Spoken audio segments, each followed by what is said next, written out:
Look, I asked Muammar Gaddafi if he cross-dressed. You remember him? He was a dictator and a terrorist. He ran Libya. The New York Post had recently mocked up a picture of him. The whole front page was this picture of him wearing women's clothing. They had him in a dress, wearing pumps. I think he had a handbag. I think the dress was floral. And they cited a story quoting intelligence sources, which presumably was a CIA disinformation leak. And the gist of the story was that Mo liked to dress up in women's clothing. And he also took a lot of drugs. So, as my last question in the interview, I said, the New York Post says, you like to cross-dress in women's clothing and you're taking a lot of drugs. Is that true?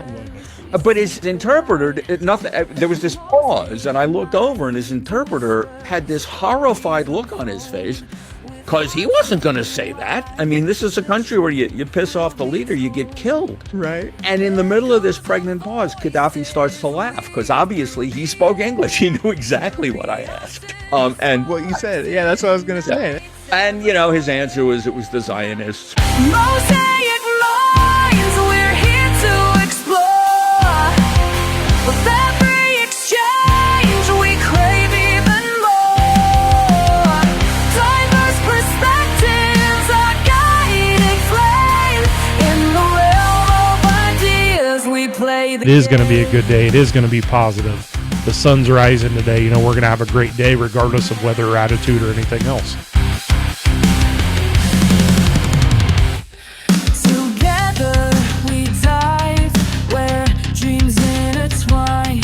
Uncover the layers, let the realness shine. Each tale a treasure, each question a guide. In this space of connection, let's take the ride.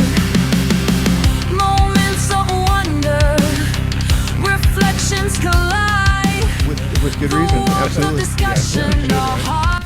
Welcome back to another episode of Mosaic Minds podcast. I'm Nick, this is Jason, and tonight we are joined by the man who invented one of the most addictive food shows on TV. This is the OG creator of Diners, Drive-Ins, and Dives. Two-time Emmy winner, world traveler, journalist, author, podcast, and the only man who's ever made Guy Fieri's hair look subtle. So let's welcome David Page. David, thanks for being on the show tonight. Thank you for having me. That's quite the introduction. Yes, Guy's hair was a continual challenge. So you reported from war zones, it looks like, from our research. You dined in with some dictators. I'm not going to claim to be a war guy. I've been in a few circumstances that were hairy, but I was not one of those guys who spent his entire life dodging bullets. But gotcha. I've been to some dicey places. Okay.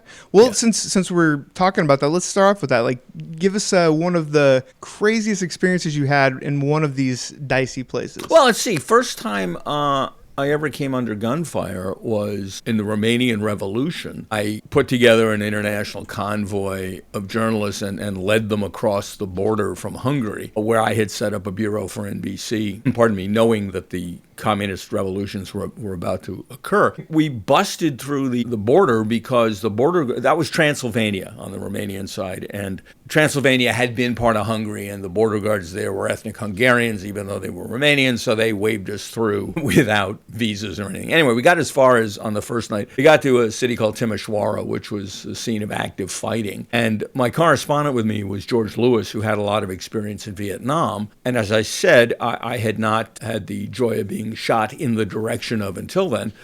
And just as we get out of the car in front of this hotel we're going to go into, AR-15 gunfire erupts. And before I know it, I'm lying on the asphalt. I don't know how I got there, but instinctively, and George is next to me, and I looked at him. I said, well, George, you've been through this before. What do we do now? And he reached behind him into his backpack and pulled out a bottle of booze and said, we do this. Wow. I thought you were about to say he pulled out another AR. And he No. You don't shoot back.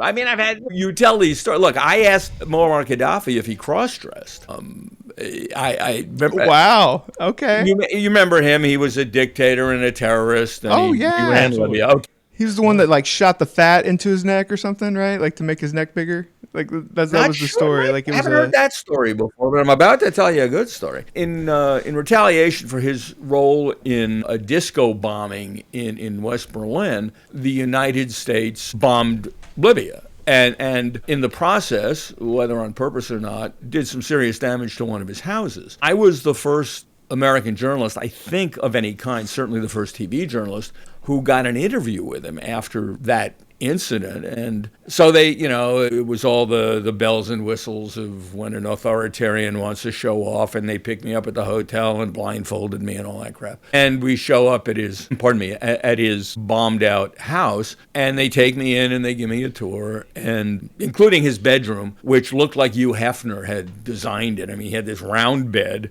and in the arms on each side of it, they were like blue velveteen, and they were like remote controls, I assume, for the hi-fi stereo. And, so I saw all that, and then they took me in to do the interview. And they wouldn't let my crew come. They recorded it and gave us the tape. So it's just me and his security guards, and in comes Mo, who I had seen on other occasions, but not in a one-on-one like this. And he sits down. Now, you got to understand, he's dead. He spoke perfect English. But for a number of reasons, he would often refuse to engage in English, and he would have a translator. One of the reasons was he gave him more time to consider his answers, I think. But the other was it was a political statement. He wasn't going to bow to the will of the West and speak English. Anyway, we go through this whole interview, and he's giving me the same old crap. He always, there's nothing newsworthy or interesting in any of this. It's boilerplate. And we get to the end of it. And again, we're doing this through a translator. And I've got nothing that's of any particular value, so I figure, well, what the hell, let's try this one. The New York Post had recently mocked up a picture of him. The whole front page was this picture of him wearing women's clothing. They had him in a dress, wearing pumps. I think he had a handbag. I think the dress was floral. And they cited a story quoting intelligence sources, which presumably was a CIA disinformation leak. And the gist of the story was that Mo liked to dress up in women's clothing, and he also took a lot of drugs. So, as my last question in the interview, I said, the New York Post says, you like to cross-dress in women's clothing and you're taking a lot of drugs. Is that true?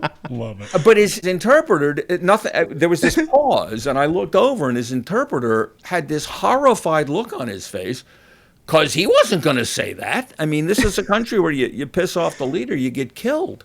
Right. And in the middle of this pregnant pause, Gaddafi starts to laugh, because obviously he spoke English. He knew exactly what I asked. And his answer was it was the Zionists, but that pregnant pause was quite the moment. Yeah, and that was a pre-AI, you know what I mean? So. Oh yeah, I know it was pre-AI, but we did have Photoshop back then. So, and by the way, he made a relatively attractive woman in the picture. So. And you know what's interesting? He was charismatic. He was charismatic as hell, and women loved him. One time we were in Libya covering something. I don't remember what. And he decided one day that he was only going to meet with female journalists. And luckily, our editor was. So she went to the interview in place of a producer or correspondent. And Judith, whose last name escapes me, who later was proven very wrong on UMD in Iraq. But anyway, Judith Miller, a New York Times correspondent. She was anyway, they went to the group, and my editor came back and said, man, he just exudes magnetism, which is something interesting that I found about dictators and authoritarians. When you're in the presence of them, as evil as they are, they do own a room. And that's how you get to that stage. Yeah. That's where you can get people to drink your Kool-Aid. And I saw it up close. Sure. I mean, he was terribly charismatic. So was, bizarrely enough, Yasser Arafat, who would not strike you as someone exuding charisma, but he owned a room. It was fascinating. I'll tell you an Arafat story. Again, early in my overseas tenure, hadn't done demonstrations in the Mideast before. And we were in Khartoum in the Sudan for an interview with him. In the evening, they go, it's like 3 a.m. You have to go through breakfast with this whole group, and then you get the interview, which tells you nothing. But anyway, so I was one of many at a table that he was hosting breakfast at that evening, and then we did an interview with him. The next day, there were anti-American protests going on in the streets, and he was speaking. And I was in the crowd, and again, I was kind of a babe in the woods to this sort of thing at that point. I hadn't been overseas very long. And I got separated from my crew, and I'm in the midst of this increasingly angry mob shouting "Down with America." And I'm getting a little nervous, and I look up, and he catches my eye because I had been at the place he was staying. I was going to say his house. I'm sure it was a borrowed villa, but I'd seen him the night before, and darn if he didn't give me a wink. to say, relax, dude, it's street theater. Nick and I were educating ourselves a little bit there. Didn't you have an event in the Berlin, like with the wall? Like, Yes, I did you was do there the something night it opened. interesting or noteworthy there? Yeah, no, the collapse of communism throughout Europe was a sequence of events where one government fell after another. And I ran NBC's on-the-ground coverage of all of them. And now it was time for Berlin. The assumption was that something was going to go on with East Germany. So presciently enough, the grown-ups in New York decided that we should bring nightly news to Berlin, to the Brandenburg Gate, which is probably the geographical landmark of Berlin, and at the time was part of the divide between East Berlin and West Berlin. And so Brokaw came in, the anchorman, and we lit the hell out of the place with 10K brute lights, which I think helped generate the crowds and the demonstrations. But while we were there to do nightly news, which, remember, because of the time difference, wouldn't go on the air until 11:30 or midnight, depending on the time zone, and one of the cameramen runs into the production trailer and says, they're coming through the British checkpoint. I said, who's coming through? He said, it's Berliners. Apparently, the government said, if you want to leave, you can leave. And I said, it's a podcast, so I can swear, right? I said, friggin' bullshit. And then he had one of the first cameras that actually had its own monitor for playback, and he opened the monitor up and showed it to me. And my God, they were streaming across the... Now, it wasn't Checkpoint Charlie. That's the American checkpoint. This was the British, I think, maybe the French, but probably the British checkpoint.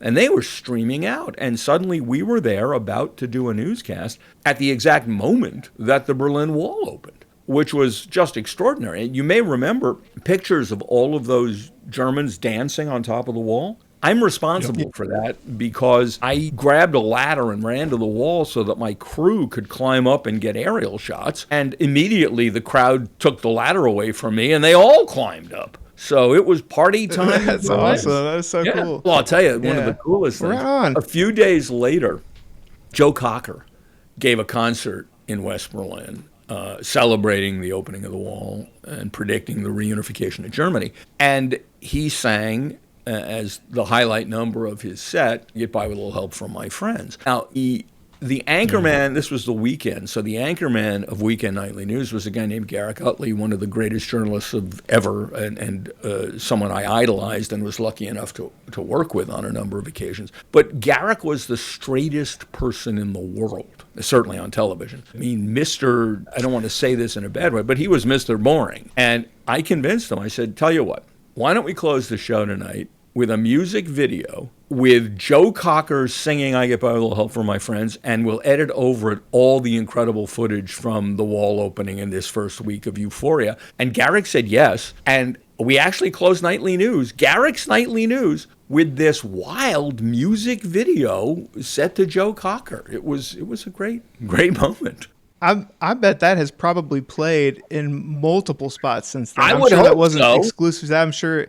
I was very proud of that. We cut that baby on deadline, too.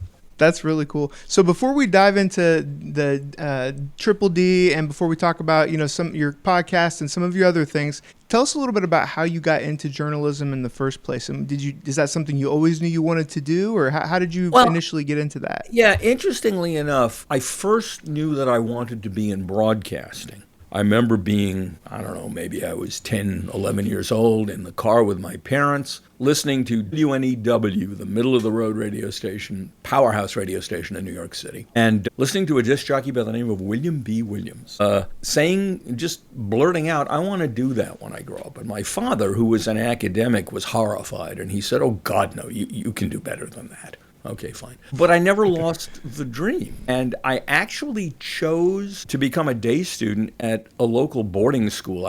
We moved to Massachusetts when I was young, and so there were, that was the world of prep schools. And I asked my parents if I could go to Mount Hermon, the local prep school, because it had a carrier current radio station operated by the students. So I got to do that, and then I picked up a local weekend job at the little tiny local radio station. And around that time, Watergate happened. I'm that old. And the parallels to today are pretty remarkable. The outcomes are pretty different. But like so many people, I just became mesmerized by investigative reporting. by what Woodward and Bernstein were doing. And from that point forward, I wanted to be a journalist, which included, early in my career thinking I was Mike Wallace and, all the gotcha questions and all that. But I did end up, you end up doing a lot in your career, but much of my career was investigative journalism. I actually ran the investigative unit at 2020. So that bug stuck with me. And, in my day, back in the old days, you worked your way up. You'd start at a local radio station, you go to a bigger radio station. At some point, if you were lucky, you'd break into television, you'd work your way up. Eventually, you'd get to the network. I mean, now it's different. Anybody can get a job anywhere, it seems. But back when I was doing it, you really, there was a big ladder to climb, and I was very lucky because there were an awful lot of good people. I was in the right place at literally. I was working as the investigative reporter at a TV station in Atlanta, and I hated the news director. He was a complete buffoon, schmuck, moron, idiot. More so than most news directors are. And the station manager was even stupider than he was, and so we didn't get along real well. Finally, they fired me. So I figured I better look for work, so I was walking around town carrying demo reels. I went to the other TV stations, and I went to the NBC bureau. And there was no shot. They were there, so I might as well walk in and say hi. And I go to drop off a tape with in those days, we called them secretaries. She was the office bureau manager. And I'm leaving, and she comes running after me saying, no, Tom, the bureau chief would like to meet you. And I was not dressed to meet the bureau chief. I was in jeans. But anyway, so I went in. And talk about right place, right time. One of his producers had just informed him that she was going to take a sabbatical to write a book with Alex Haley. And he needed a freelance producer. And so that's how I broke into NBC. That's cool. And from that, I left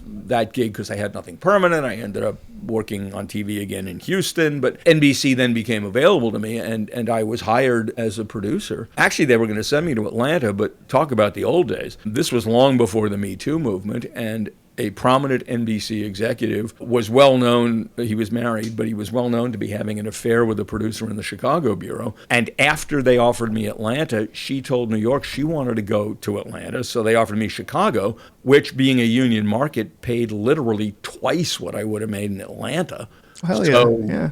More power to them. And, then from there I went to Europe and all of that. So you're telling the skyscraper story, so I got to tell a basement story. So 25 years ago, I was able to take broadcasting. I was part of a small, college-ran station, WVUB out of Vincennes, Indiana, a small town. And the names that brought me into the broadcasting was Casey Kasem and Harry Carey, announcer of the Cubs. And then you were a Chicago guy? Harry Carey? Well, being in northern Indiana, you got to be a Chicago guy because that's only WGN was the only station you could get Major League Baseball What a games, great station. Absolutely. Yeah. So the story that I'm going to tell you is, to date me just a little bit, is I'm running a radio station, Paul Harvey, and I'm recording it on a cart, and I didn't realize that the cart was shorter for that segment, so I didn't rewind the cart to its fullest. So to make a long story short, I'm playing the station, and to make a long story short, dead air, dead air, dead air. But the guy told me never to say anything to get it back off the dead air. So then he calls and is like literally almost cussing me out because I'm dead air in it. And it was just a great memory for me because I did something different after that. But the fact that I went through it and did it, it's inspirational to hear. So the question that I have to ask you is I can only relate to sports because that's been my whole life. I've played sports, for 40 years plus. Broadcasting has been a blessing because now I'm back into broadcasting. And by the way, you have the voice for it. So yeah, he does. I appreciate that. So the question I have for you is, in the sports world, I got to get picked to make a team. I got to try out. I got to show my jumping ability, my intensity. How were you the guy that got to do all those interesting assignments? Because I can't think of better assignments that you would have got in that era of time. So that's the question I have for you, as far as why did you get to do those as opposed to maybe, other people getting to do those similar positions? You mean why did I get the job, or why did I get the assignments once I had the job? Why did you get those cool assignments? Like you were the guy that got to go, as opposed to maybe you get to go on one of those three adventures. Part of it is just shooting fish in a barrel. The network only has so many people in so many places. So the first pick is territorial. When I was working out of the Frankfurt bureau, then Berlin was my shot first, and if I wasn't available, then someone from London. But I'm going to say something horrible. It was a meritocracy, and I was damn good at my job. That's what I was hoping you would say. I was waiting for him to be like, because I'm a badass. didn't You know what I want mean? him to Like, say- No, Yeah, it's look, like- I'm sitting I there like- was, in my Yeah. day, at the risk of sounding like a complete asshole, I was one of the best on earth. Now, Oh, yeah. you can't be that forever, and the day came when I was like an athlete who knew that his knees were going. And I asked to be returned to the States in a show-producing position, because every morning I got up, every morning that I was working overseas, and the first thing I said to myself is, CBS is going to fuck me today. And I didn't want to lose. So Yeah. I was motivated by fear, and I went out and kicked ass. And I mostly won. My batting average was very good. But I knew those days were ending. I knew I was slowing down. I knew that some of that intense motivation that existed in my head, my body wasn't going to cash that check. So I chose to get out of there on top. And I think, I wish Ruth Bader Ginsburg had done the same. yeah. Anything you're going to do, if you're good at it, you should do to the best possible standard. And if you fear that you can no longer reach that standard, it's time to do something else. And I didn't suck. One of my favorite things to do on this this show is to explain to people why we came up with our name. So to me, a mosaic is like, I've said this 20 times, but it's looking through a church window and you're watching those interwoven colors that make color hues that you don't normally see. So in the thread of the Mosaic Minds, the question that I would have for you is when you're in that moment, I'm going to judge you as being in good health during that moment. And I'm going to say from a doctoral position that I'm definitely not. I'm going to say 120 over 80 is normally a blood pressure that I would say would be in acceptable levels. Might be off. Help me with the analogy I'm giving you to kind of display to me, is your heart rate up? Are you sweating when you don't normally sweat? Are you as cool as a cucumber? Like, what is your demeanor when you're talking to those leaders, and walking through, balancing There maybe was a little bit of a fear? yeah. So go ahead. There was, I think times have changed now, because when I was doing it, we were not the targets. There was a generally accepted understanding that you didn't aim at the press, and that if you did that, even the most evil person on earth was afraid of the condemnation that would come from aiming at us. And when you're young, single, and stupid, like I am, on the occasion that you get into a dangerous situation, you think you're invulnerable and that nothing bad could happen to you. So anyone who tells you they were courageous in doing most of this kind of stuff is full of shit. Okay? Yeah. It was. They're making it was, themselves It look was fun, dude. Yeah, I'm sure. And that may sound crass, but it was. Also remember, to the extent that you even see the picture the camera's recording, on rare occasion when you would look through the lens when the cameraman would say, take a look at this, that was black and white. And nobody really bleeds in black and white. So there was a sense of unreality. Now, today it's different. Today, the press is the target. And look, we were the target from, how do I say this? If you recall the Troubles in Northern Ireland, they called them the Troubles. I'm not minimizing it. But it was, sectarian violence between, for the most part, Catholics and Protestants, although the division went far beyond religion. And we would cover that, and generally you get to shoot it from the IRA side of any conflict, because the underdog wants the coverage and the government doesn't. So we spent a fair amount of time on their side of the line. In fact, I'll tell you a funny story. Let me interrupt. Don't let me forget the story I was going to tell. We're covering a confrontation between, and I'm not even sure they were like officially IRA, but probably not, but a bunch of protesting Catholics who were engaged in violence with the British Army. And I feel a tap on my shoulder, and a guy says, hey, you got a light, mate? And at the time I smoked cigars, and I was looking at what was happening, so I reached in my pocket, I handed a lighter back. And then a second later, I looked behind me, and the sumbitch was using my lighter to set fire to his Molotov cocktail. And he then threw at the soldiers. But back to the story I was going to tell. Look, there are times when, again, I was not a war correspondent. Okay? I don't have the Beirut, Lebanon, peeking your head around the corner as the gunfire whizzes by your head kind of guy. I was in some dicey situations from time to time. And we were in Northern Ireland. It was an orange parade celebration, orange being the nationalist colors of Northern Ireland. adopted by the Protestants who were opposed to the Catholics who wanted to be independent from Britain. Anyway, so it was a big day for the nationalists to be out in force, and we're covering the parade. We're walking through a viaduct, a kind of an underground passageway, and I'm with the toughest correspondent on the face of the earth, Henry Champ. He was 27 feet tall and could kill you with one hand, and probably has. And as we walk through this thing, a bunch of 13 and 14-year-olds come up behind us and start kicking us in the ass. And we keep walking, and they're kicking us in the ass. And I finally turn to Henry. I say, how long do we take this? He says, as long as we have to. So there is some sense of pragmatism. Do you feel like, because of what you've been through and what you've witnessed and the way you got started in journalism, do you feel like that you've heard a lot of people say that journalism is dead now, and it's definitely different. How do you feel about modern journalism and modern broadcasting? Well, for the most part, it makes me want to vomit for a number of reasons. Look, I'm going to separate cable news from the rest of journalism, because cable news, which is watched by a tiny fraction of the population, but yet reverberates as if it matters, thus it does, that's all opinion bullshit. Right. And that is, certainly Fox is untrue. They make stuff up. MSNBC is less untrue, but still quite slanted.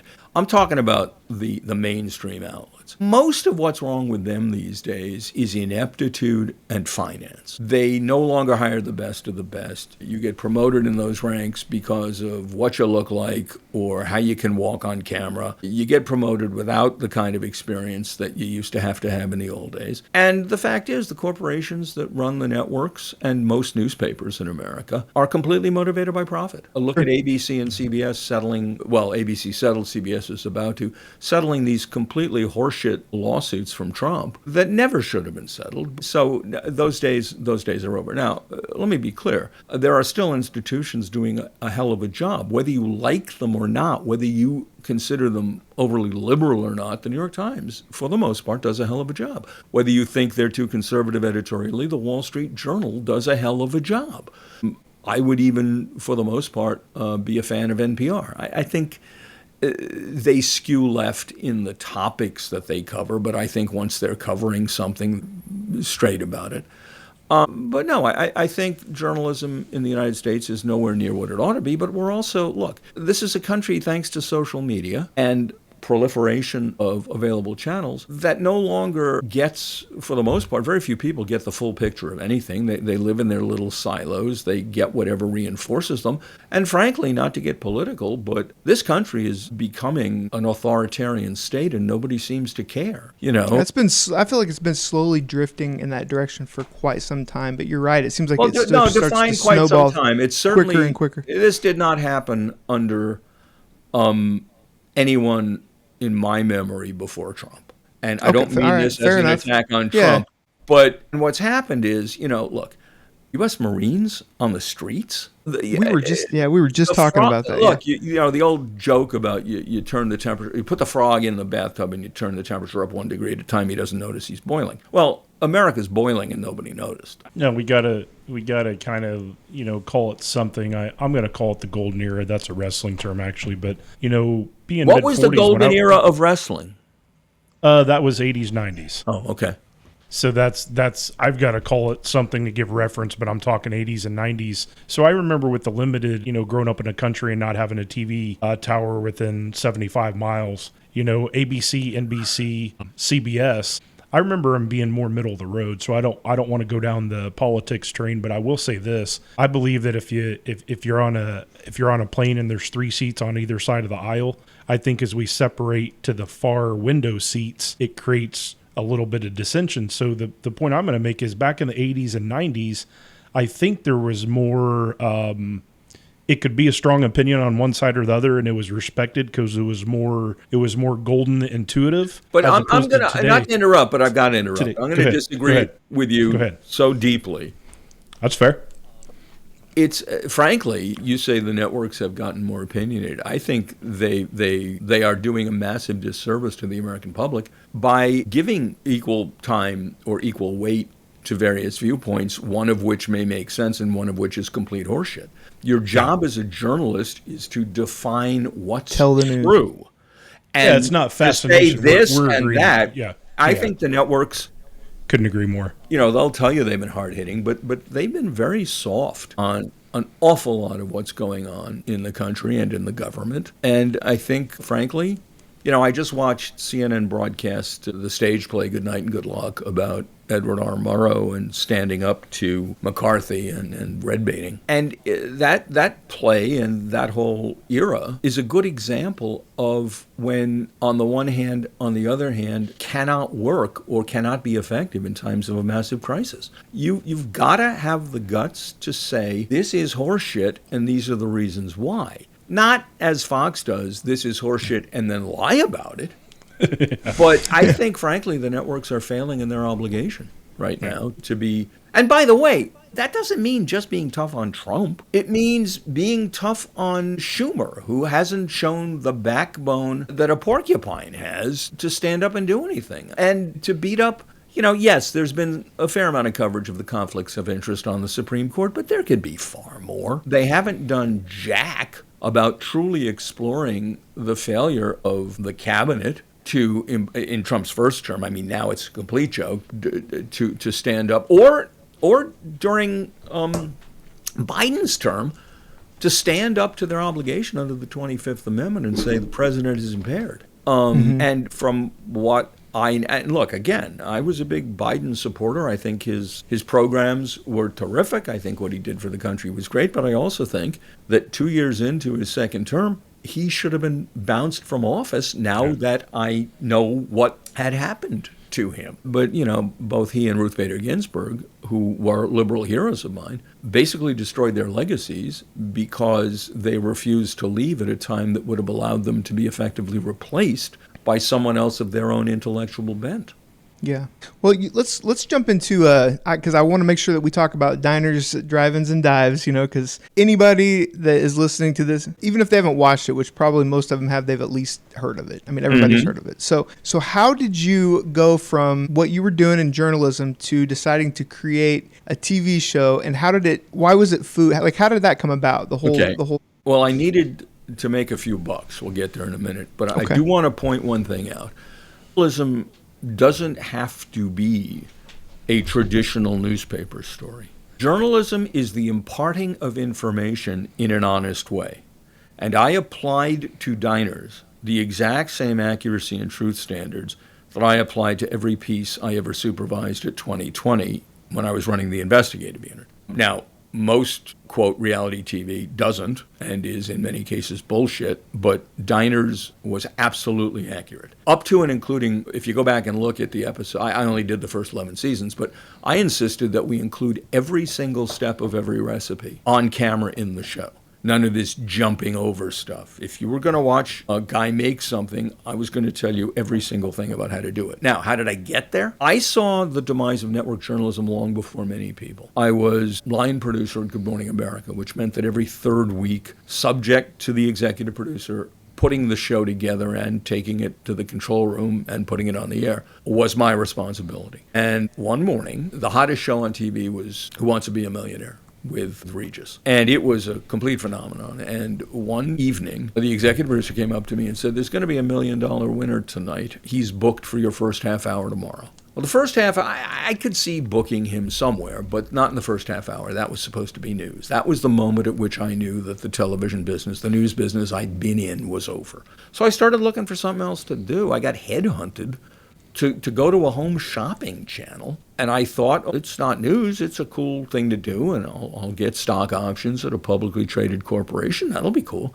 I didn't like it. I left pretty quickly, at which point I opened a production company and starved. I couldn't sell a damn thing. So I called Al Roker, who had and still has a production company, and who, when I was co-running the weekend editions of the Today Show, he was on that show. He hadn't yet graduated to the big show. So technically he had worked for me, although talent never works for a producer. I called him up and said, hey, I'm starving. You want to throw me some work? He said, yeah, I'm doing a lot of stuff for the Food Network. Why don't I subcontract some of that to you? So that's how I ended up doing food television. And we both knew that I wasn't going to be tremendously successful just as basically a subcontractor for him. So I was pitching the network directly. And they kept saying, no. Finally, I had done a documentary for him for the Food Network on diners, and I was on the phone with a Food Network executive pitching, and she was saying, no. Finally, out of frustration, she said, don't you have anything for me? Aren't you doing anything about diners? And I said, oh, yeah, I'm developing a show called Diners, Drive-Ins, and Dives. And I told her all about it. And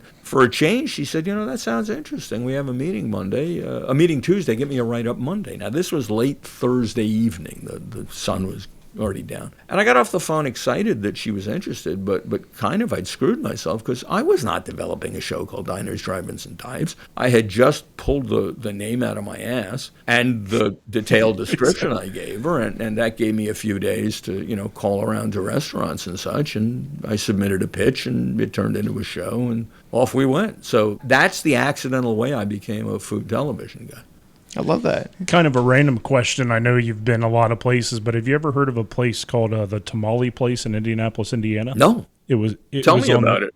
Is it? Well, it was it was on the show. It's Nick. They're famous for their tamales. Yeah, but what kind of tamales? Traditional Mexican tamales? An orange? Yeah, tamales? Traditional. They also have dessert tamales. Okay, because in like Mississippi, tamales are a whole different. They're spicy and unlike anything you'd get in Mexico. So the show was actually there. That's why I was asking. Yeah, that's the correlation. That was long after me. Yep, but you went to all over the country and stuff. Talk to me a little bit about my judgment of the show from my side of the desk would be, I really liked how it was not, you couldn't go into a commercial place. I get the impression that these places were not making it in a 5-gallon drum. It wasn't a When standard. I was doing the show, it was legit. I have no idea what they do now or what they did starting with my departure. But no, as I said earlier, it had to be true. And by the way, 5% of the time, the crew and Guy would walk into a restaurant, Guy would call me back and say, I got a problem with this place. And I'd say, can it? Leave. And the network, when they found out about this, thought I was crazy because the budget that they approved did not include eating the costs of 5% of the shoots. But I wasn't going to, if it wasn't true, we weren't going to do it. Yeah. Let's segue and turn the page just a little bit and let's talk your podcast. Yes. All right, let's talk the entree. We got Culinary Characters Unlocked. Available on Spotify, Apple, Amazon, YouTube, and wherever you get your podcast. Your fingers up. What did I miss? Did I miss something? No, that's where I'm going to put the title. Oh, okay, right up there. I'm just going to point at it right there. It's. I'm very proud of it. We drop once a week. And each episode is a conversation between me and someone I consider to be important in the world of food. You just won a James Beard Award. I don't know what to say! Where are you going next? Well, Culinary Characters Unlocked, of course. Winner after winner on recent and upcoming episodes, wherever you get your podcasts. Thank you. It doesn't mean they're famous, although they often are. It doesn't mean they're legendary, although they often are. It's anyone from Michelin star winning chefs, James Beard Award winning chefs, to the up-and-comers who will one day have those awards, to folks you'll never hear of who run phenomenal local restaurants, to a few other people who are not actual chefs or restaurateurs. Adrian Miller, for example, known as the Soul Food Scholar, who has researched the history of Black and Southern food in America. I've had him on. But I've had some of the most well-known people Adrian's well-known, but Dan Barber, who is perhaps the most innovative thinker in all of American food today. He's done the show. Nancy Silverton, one of the pioneering chefs in America and the woman that you can thank for creating the sourdough bread boom. I've had her on. A show I'm editing right now is with Jordan Kahn, who has 3 Michelin stars across his 2 restaurants in L.A. at the moment. I interviewed Jake Dell, who owns the Carnegie Deli, which in my view is the ultimate example of a particular genre of food. I talked with, recently 2, actually, pitmasters, both women, from 2 different phenomenal establishments about the barbecue they make. So it covers wide range, but the idea is to have thoughtful, deep, intelligent conversations about the world of food, from how you got into it, to how you make what you make, to where we think food is going in America. And by the way, the fact that these are thoughtful and deep doesn't make them the broccoli that you have to eat before you get dessert. These are absolutely entertaining, charming, delightful characters. And that's the essence of storytelling. They're often funny. These are good time hangs for anyone who's ever had a meal. How do you keep the conversation so fresh after doing this for so many years? Because you asked me earlier how I succeeded as a journalist. I possess the essential quality to be a journalist. I'm curious. When I hired people for my production company, when I was doing Diners and other shows, I really didn't care if you'd been in television or even journalism before. I cared about two things. Were you intelligent and were you curious? Because unless you're the kind of person who wants to ask the next question because you really want to know the answer, don't bother. A random story that I want to tell you that's applicable to what you're saying, because first off, I want to compliment you for the fact that you're selective in the projects and the people you have.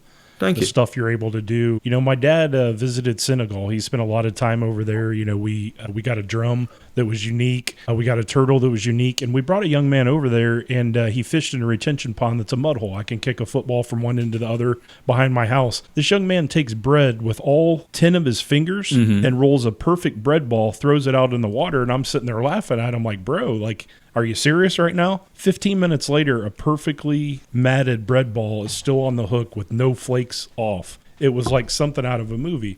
The reason I'm telling you that is that guest at that time was the greatest fisherman I had ever seen. And he points out in the water and he says, don't you see where the water breaks? And he had a unique perspective of that water that I've fished thousands of times. And if I'm giving myself cold chills as I tell you this, but man, I'm almost in tears to see that I'm coming alive and my voice is more inflection and I'm moving more. But like I sat behind a microphone and didn't get to scratch the itch for 25 years. We've now been doing this about a year and a half. And then I told Nick, I mean, I'll say it verbatim to you and I want you to hear this. I was like, this guy is a badass. I was like, he's done this, he's done this, he's done this. And the cool thing about it is well, that's very kind of you. Thank you. You're humble with it. You're selective with it. You know, I'm not going to go back to the politics, but I also like the fact that you are here. I can't say I'm on opposite ends of the spectrum, but we're far apart there. However, you kind of came back to the middle and you said, you know, what's right is what's right, what's wrong is wrong. You know what I mean? And I think I'm proud to hear the guests that you have, and I think we were spot on. I mean, this is an easy conversation for us, and hopefully you feel on the your same, end too. So I'm your enjoying desk, it because it's a conversation. Yeah. You know, Right. So much of interviewing is read a question, don't listen to the answer, read the next question. You got to go where the conversation takes you.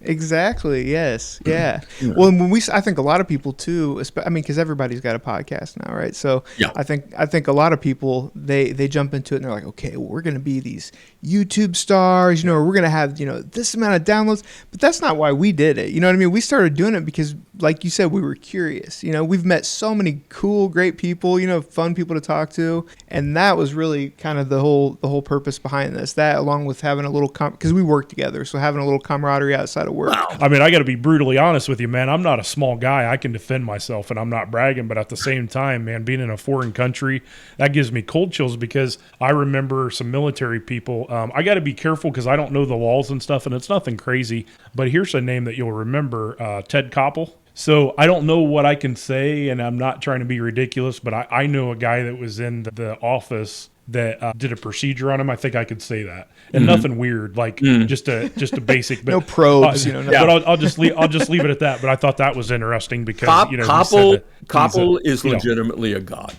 Yeah. And by the way, Yeah. he's still working. Yeah. He does pieces for Yeah. CBS Sunday Morning.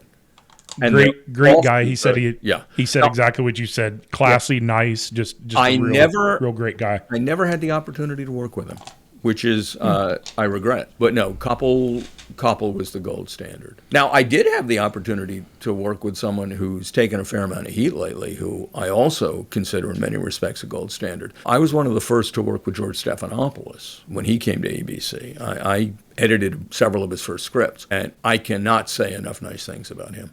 I've always heard good things about him. I don't know. Maybe I just haven't been paying attention, but like, I don't know what kind of heat. He took heat for asking Trump, for saying to Trump in an interview that he'd been found liable for rape when in fact it was sexual battery or something like that, even though the judge had said that was realistically the same as rape. Koppel took a lot of heat for that, and ABC paid $15 million to settle that case, which is a shocking act of cowardice. But so for trying to be a journalist. Yeah, basically. well, and you know, George is, by the way, I'm not claiming that we're dear close friends, but George is the kind of guy that I can send an email to and say, hey, would you read, and if you like it, would you blurb my book? And he said, sure, and he did. That's so cool. That's the kind of guy that he is. And there's not a whole lot of guys who are famous who are like that. See, my names growing up would be like, just to throw them out, would be like Bob Costas for sports. Agreed. I know Marv Albert had some challenges, but I mean, he was great on the mic. Marv Albert's challenges were about his personal sexual behavior, about which I don't give a good rap. I probably shouldn't throw great voice. Let's just leave it at that. Billy Packer, and then there was Howard Cosell. Howard Cosell, yes. Yeah, Cosell was the man. He was a little bit before my era, but I've done enough of my research and just phenomenal. And then I like Michael Buffer as an announcer, you know, the boxing announcer at all the good fights in Vegas. You know, he's just a you're leaving out character, so. John Facenda, the voice of NFL films. They set the whole standard for the stentorian battlefield approach. You know, his voice was far lower than mine. And I should tell you, I have a Neumann mic, and I still can't get my voice down to where he was. Look, there are people who eternally stand above based on their talent and their achievement and what they were able to do, and in many cases what they had the balls to do. You know, to go back to Koppel, he's the guy who first set up a joint interview between Israelis and Palestinians live on television at a time when it was unheard of. You know, so no, there are walking among us some gods in various lines of work, just not a lot of them. Do you think it's possible for journalism to ever get back to where it was, or like would there be any kind of? I'm hopeful about the growing Substack movement of journalists leaving legacy or large organizations and developing an individual paid following for what they choose to do. Now, that's so tied to commerce that innately it has its problems, but it's one of the few good things to come out of technological change for journalism, as I've known it anyway. Now, look, people don't read anymore. It's, Tapper's book last week sold 100,000 copies, and that's a huge success in a country of 340 million people. Right. Now does that count the audiobook? Who knows? You know, it's funny. I didn't get to read my own audiobook. They don't. You didn't? No, they for the most part, the publishers don't like authors reading their own books because they don't think they sell it well enough. So they hired some guy who was famous for audiobooks who read so slowly with such fake concern about whether or not Louis' Lunch in New Haven truly invented the first hamburger that I wouldn't have listened to my own book. But anyway. I like to hear the author read the book. So do I. It's a hard story to hear, but it also defines who I am and why I'm on the podcast. I was filming a house fire. Come to find out, it was actually a drug lab. And a 6-month-old child had passed away in that drug lab. The guy was reading me the riot act right in my face, and I'm just this little punk college kid that's a little scared that I'm going to get my face beat in, and all I'm doing is completing my final project for broadcasting. Well, 25 years later comes by, and then, it's like, man, you're telling me I get to be behind a mic. You're telling me I get to have cool guests. You're telling me I get to meet you through the networking and channels that we have. And man, it's just, it's inspirational. And quite frankly, I don't know that if I review my last 10 episodes, it wasn't that I was monotone, but I've actually come alive and I'm excited. And this is well, cool excitement stuff. is good. Cool you need to have something to be into, dude. Yeah. Well, it's like you said, if you, what does it they say? Better to burn out than better to fade away than to burn out. Which one's better? I think it's better to burn out than to fade away. I think that's how the line goes, but isn't it? Yeah. kind of opposite. I've right? been called a burnout, but we won't. Well, we won't but talk see, about that, there's an interesting corollary to that, which is fear of failure. You can't fear failure. I created a series called Beer Geeks that I am immensely proud of, that went nowhere, that cost me a fortune in syndication, that I couldn't sell to enough stations to monetize. It was a total abject failure. But God damn, it was good. Yeah. And that failure is only the failure to the people that, that see it in that way. Well, and to my bank account. Into your bank account. Yeah, exactly. They say in the fishing world, the best way to become a millionaire is to start with $2 million. Absolutely. So I got to ask you this. I got to ask one more thread question in the spirit of Mosaic Minds. You've kind of understand why we do what we do. Great conversation. I've complimented you. I've put that on the table. But now I'm just going to whiteboard everything that we've talked about up to this point. Talk to me for 5 minutes or so about experiences you've had, nothing to do with anything we've talked about. So this could be life, where you like to travel, what you like to do, nothing to do with production. I know that's a big part of your life, but give me a little glimpse into what you're doing on a Thursday afternoon away from everything we're talking about up to this point. Experiences from earlier times in my life. Well, let's see. Unfortunately, many of them are tied to what I did professionally, but getting to know Felipe Gonzalez, who was the Prime Minister of Spain back in the late mid-'80s, when we traveled with him around the country for a week as he was stumping in a referendum about whether or not Spain should pull out of NATO. But I got to see up close a very charismatic individual who cared very deeply about what he was doing. And in the process, I got to experience a country that I came to love, Spain. And not that long ago, my wife and I went back there and had the most remarkable vacation, including spending the Jewish high holidays in Valencia,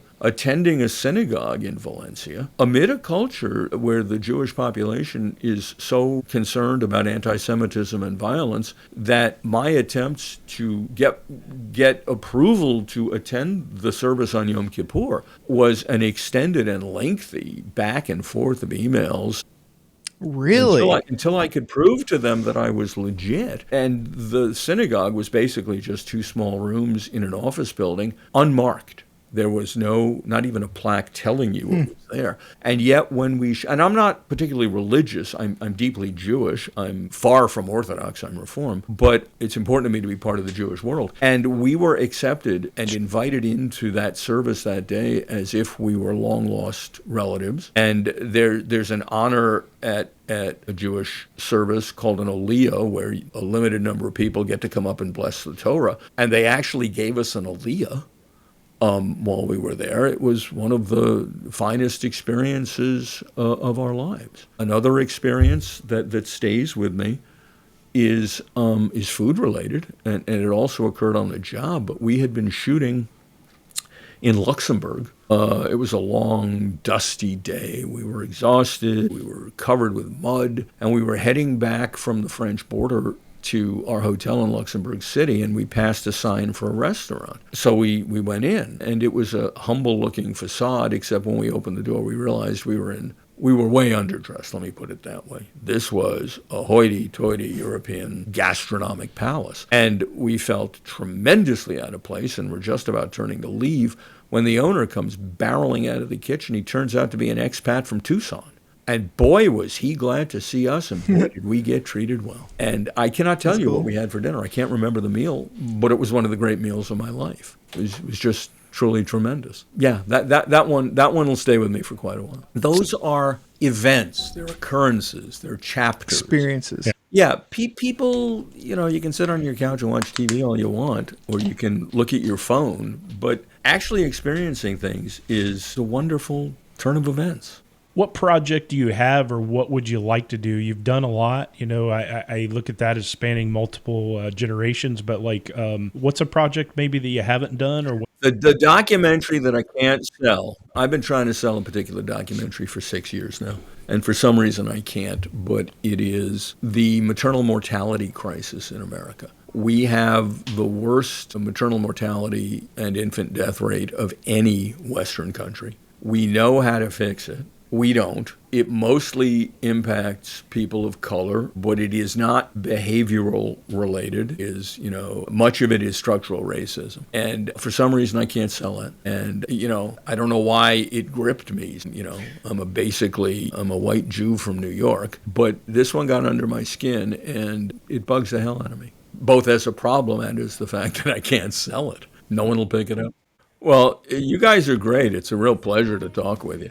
It has been an absolute pleasure. It's been a fascinating conversation, David. Can you, one last time, tell for our viewers and our listeners where they can find your podcast and any place else you want to be found, if you want to be found? Culinary Characters Unlocked. We're obviously on X and Instagram and TikTok, but the show itself is available on wherever you get your podcasts, Spotify, Amazon, Apple. We do it in video as well as audio, so YouTube. It drops every Tuesday. Give it a listen and tell your friends about it too.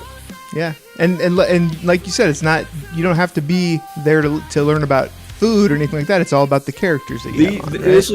This is all about spending time with someone you want to spend time with. I'm not talking about me. I'm talking about my promise to you is you're going to enjoy a fascinating conversation. Great. Can't wait to listen to it. Goal accomplished. Absolutely. Well, thank you, gentlemen. Be sure to check out David's podcast, Culinary Characters Unlocked, available on Apple Podcasts, Spotify, or anywhere that you listen to your podcasts. You can also visit culinarycharactersunlocked.com. All of this information will be in the show notes. Thanks for listening.